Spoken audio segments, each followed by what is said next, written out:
mentari, secerah sang pelangi. Sambutlah kami, sang pengubah negeri. Guru bergerak pasti. Assalamualaikum warahmatullahi wabarakatuh. Waalaikumsalam warahmatullahi wabarakatuh. Alhamdulillah, hari ini kita akan mempraktekkan praktek coaching kasus yang ketiga, yaitu pemerannya sebagai coach adalah Ibu Ai, kemudian sebagai coachnya adalah Ibu Suci, dan pengamat adalah saya sendiri, yaitu Bu Resti. Adapun kasusnya adalah rekan Anda bercerita jika dia baru saja mendapatkan teguran dari kepala sekolah yang menerima laporan dari pengawas sekolah yang melakukan supervisi saat ia mengajar. Pengawas sekolah yang melakukan supervisi tampak keberatan ketika rekan Anda mengajar tanpa buku teks. Rekan Anda mengajar dengan memanfaatkan sumber-sumber belajar lainnya. Ketika diingatkan pengawas tersebut, rekan Anda menyampaikan jika ia tetap mengacu pada kurikulum walaupun tidak menggunakan buku teks. Pengawas tersebut tampaknya tersinggung dan memberikan laporan tentang hal itu kepada kepala sekolah. Bagaimana Anda menyikapinya? Nah, silahkan Ibu Suci dan Ibu Ai untuk mempraktekkan praktek coaching di kasus yang ketiga ini. Baik Bu, terima kasih Bu Resti. Nah, saya sebagai coach di sini akan memulai pembicaraan. Assalamualaikum warahmatullahi wabarakatuh. Waalaikumsalam warahmatullahi wabarakatuh.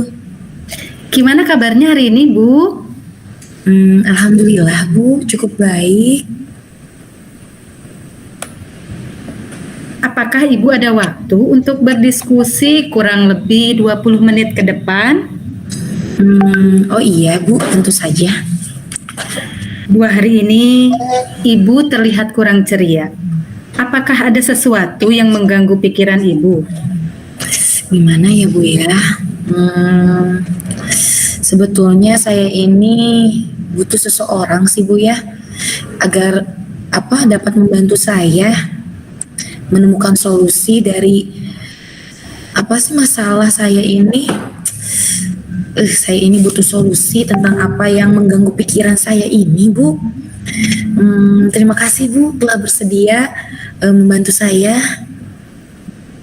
Baiklah Ibu, kira-kira apa yang bisa saya bantu? Jadi begini Bu ya, 2 hari yang lalu saya ditegur oleh kepala sekolah gara-gara beda pemikiran dengan pengawas. Nah, jadi perasaan saya jadi tidak enak pikiran terus ini Bu. Oh, itu yang membuat Ibu tidak ceria dalam 2 hari ini. Kalau begitu, di akhir diskusi nanti, tujuan apa yang ingin Ibu capai? Sebenarnya saya ini Bu ya, ingin memberikan pandangan yang berbeda. Boleh kan kita berbeda pandangan ya Bu? Nah, saya ingin memberikan pandangan yang berbeda kepada pengawas. Nah, tapi tanpa membuat beliau ini tersinggung Bu. Memangnya kejadiannya bagaimana? Bisakah Ibu menceritakannya? Jadi gini, 2 hari yang lalu saya ini disupervisi oleh pengawas. Saya ini tidak menggunakan buku teks. Nah kan biasanya kalau mengajar itu memang saya juga kadang menggunakan buku teks, tapi kali ini saya ini tidak menggunakan buku teks. Nah saya ingin memanfaatkan sumber belajar yang lain, tapi tetap mengacu pada kurikulum Bu. Oh begitu. Lalu bagaimana respon pengawas tersebut? Tampaknya pengawas tersebut tersinggung Bu. Makanya saya ini ditegur oleh kepala sekolah. Menurut Ibu, apa penyebab yang membuat pengawas tersebut tersinggung? Apa ya? Kayaknya ini deh Bu, waktu itu saya hanya menyampaikan bahwa buku teks itu bukan satu-satunya sumber belajar. Nah, karena kan sekarang kan kita ini harus mengikuti zaman ya Bu ya. Nah, karena sekarang ini sudah bukan zamannya lagi ya kita berkutat dengan buku teks yang belum tentu sesuai dengan gaya belajar. Apalagi gaya mengajar saya kan beda-beda, apalagi kan anak itu memiliki gaya belajar yang berbeda. Jadi masa saya harus belajar dengan buku teks terus? Menurut saya argumen Ibu itu bagus. Kira-kira dari argumen yang Ibu sampaikan itu, apa yang membuat pengawas tersebut kurang berkenan? Kayaknya gini Bu, kayaknya ketika saya bicara, kayaknya saya ini terkesan menggurui beliau ya Bu ya. Bagaimana Ibu dapat memiliki persepsi bahwa pengawas memiliki kesan bahwa Ibu mengguruinya ketika Ibu menyampaikan argumen tersebut? Coba Ibu jelaskan.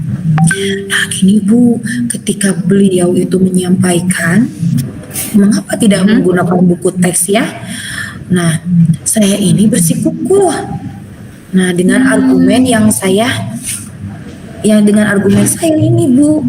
Dan sempat juga saya ini berdebat kecil bahwa menggunakan buku teks ini dan menunjukkan bahwa guru itu tidak menguasai materi. Jadi terkesan sepertinya saya ini menggurui beliau dan juga saya ini terlalu bersikukuh sepertinya. Oke. Jadi pengawas itu bukan tidak menerima pendapat Ibu ya, tapi mungkinkah dia tersinggung dengan sikap Ibu yang terkesan menggurui? Sepertinya iya Bu ya. Sepertinya seperti itu. Kira-kira apa rencana Ibu supaya bisa memperbaiki sikap dalam menyampaikan argumen? Nah, argumen Ibu itu tanpa membuat orang lain tersinggung. Mungkin saya ini harus banyak belajar Bu ya. Belajar bagaimana caranya menyampaikan perbedaan. Nah, kan berbeda pandangan ini tanpa harus menggurui. Sepertinya saya harus banyak belajar nih Bu nih. Saya yakin Ibu bisa dan saya mendukung Ibu. Lalu bagaimana caranya untuk mencapai semua itu? Emang sih Bu ya, saya akui nih Bu ya, saya ini harus banyak belajar berkomunikasi. Nah, berkomunikasi yang luwes. Nah, apalagi kan beliau ini seorang pengawas bahwa dan juga mungkin usianya lebih tua dari saya, Bu. Iya, betul. Lagi beliau ini juga atasan saya. Iya. Dan juga saya harus belajar lagi bagaimana sih supaya menyampaikan pendapat tapi tidak merusak hubungan. Maksud Ibu komunikasi asertif? Komunikasi asertif. Komunikasi asertif itu seperti apa, Bu? Saya baru mendengar. Iya, seperti yang Ibu sampaikan tadi, kemampuan mengkomunikasikan ide, gagasan, bahkan penolakan tanpa merusak hubungan. Bener Bu. Nah. Itu yang saya inginkan, bener Bu. Nah jadi ketika saya tidak setuju, nah tidak ada hubungan yang rusak, kesayanya enak dan yang diajak bicara pun enak, bener Bu, bener. Sebenarnya faktor apa yang membuat Ibu kurang asertif? Nah gini Bu, saya ini orangnya selalu bersemangat. Nah selalu semangat kalau berbicara nih Bu, dengan apa adanya, jadi apa adanya saya ini Bu. Nah jadi kadang-kala saya ini sering terbawa emosi nih kalau ada penolakan. Jadi saya langsung belak-belakan kalau berbicara nih Bu. Ya. Jadi kalau ada yang menolak kurang bisa menerima ya? Iya Bu, betul. Sejauh ini apa yang sudah Ibu lakukan agar luas dalam berkomunikasi dan tujuan Ibu tercapai? Kayaknya gini ya Bu ya, kan tadi saya ini susah mengendalikan emosi ya Bu ya, terlalu bersemangat kalau berbicara. Jadi Iya, iya. sepertinya saya ini harus berusaha untuk mengendalikan emosi saya. Menarik napas, dan Buang kemudian nafas. buang nafas.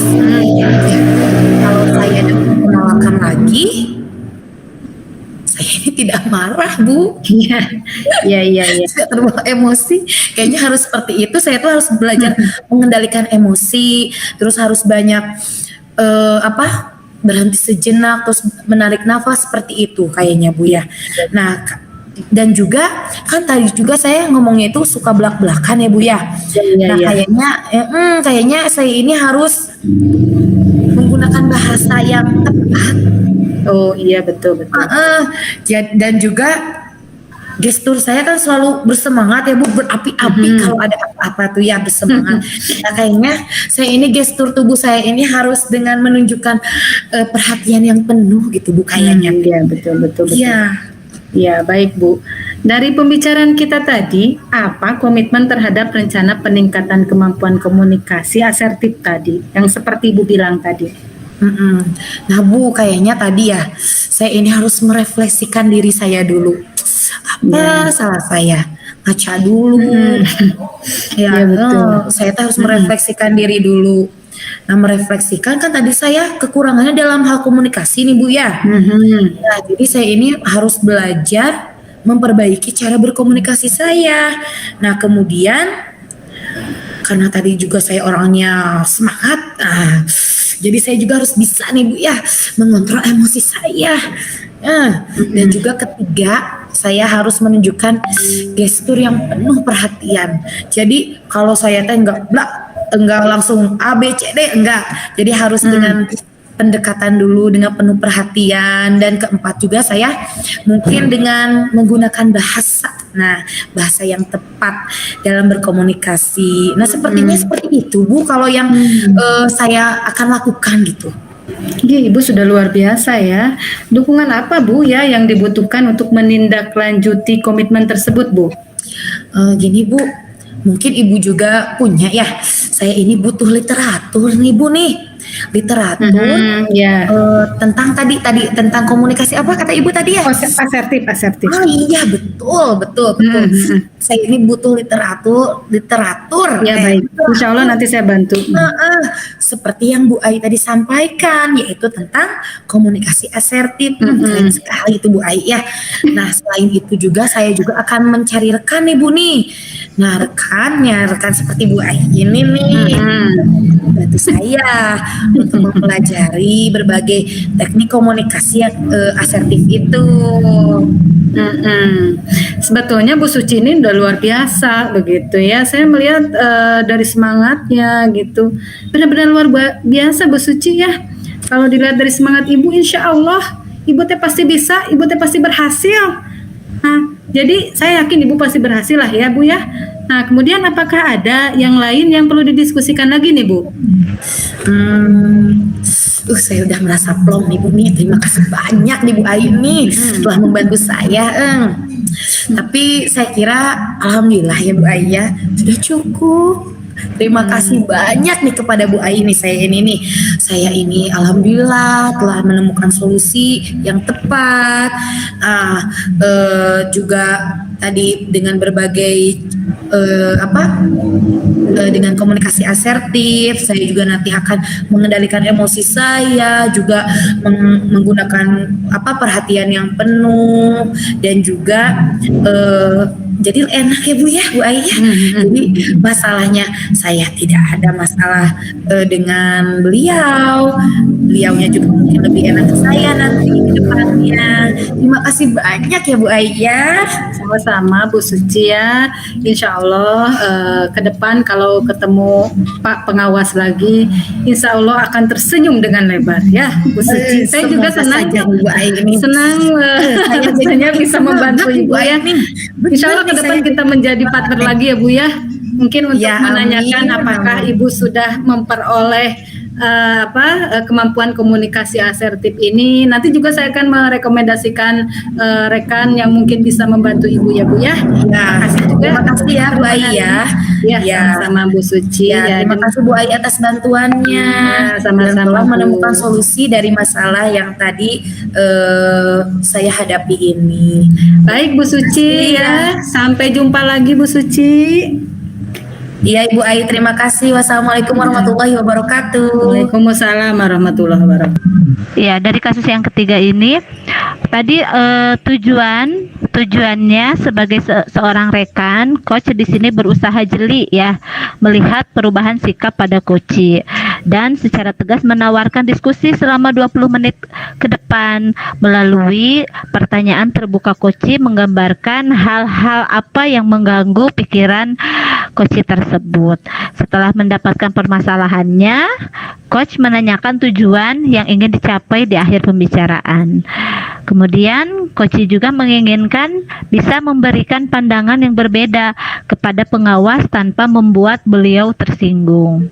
Itu dari tujuannya. Kemudian untuk identifikasi, dalam mengidentifikasi permasalahan ini, coach menggali lebih dalam lagi penyebab dari permasalahan yang mengganggu pikiran coach, menggiring coach untuk merefleksikan diri, untuk mengenali kekurangan yang harus diperbaikinya, dan coach juga membantu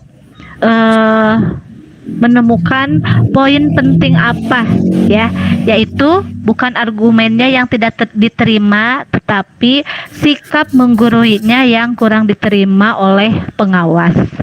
Nah, itu dalam mengidentifikasi masalahnya. Kemudian rencana aksi yang akan dilakukannya. Rencana aksi coach menggali melalui pertanyaan aksi apa yang akan dilakukan serta ukuran keberhasilannya, dan coach menyadari hal-hal yang sudah baik bisa dijadikan solusi, dan coach juga memberikan penguatan dan pandangan baru tentang rencana aksi coach, yaitu peningkatan kemampuan komunikasi asertif. Terakhir, tanggung jawab.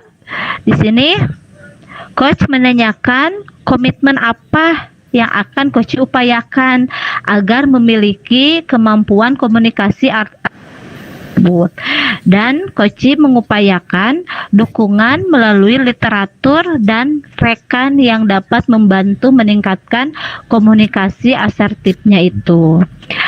Demikian hasil pengamatan dari saya. Praktek coaching ini sudah memakai model Tirta. Sekali lagi saya ucapkan terima kasih kepada Ibu Ai dan Ibu Suci yang sudah mempraktekkan praktek coaching kasus 3 yang sangat luar biasa. Terima kasih Ibu Ai dan Ibu Suci. Sama-sama Bu Resti, terima kasih. Bergerak cerdaskan bangsa, gotong royong